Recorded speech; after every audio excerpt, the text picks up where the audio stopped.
Welcome to the Rim Break Rodeo. We hope this video helps. You begin by confirming File Vault is enabled and that you are signed into your Apple ID. This matters because the recovery options depend on those settings. Next, check trusted devices and any places you may have stored a recovery key, printed paper, a password manager entry, or a secure note. Once done, don't guess. Open System Settings and go straight to Privacy and Security File Vault to see the exact state and whether a recovery key was created or associated with your Apple ID. Now you act on the most likely sources.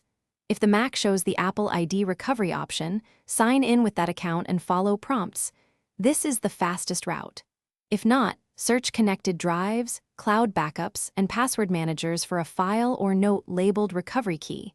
It's a 28-character alphanumeric string, so scan for that pattern. Make sure to also check encrypted archives or secure notes on other devices. These often hold the saved key and will let you unlock the disk.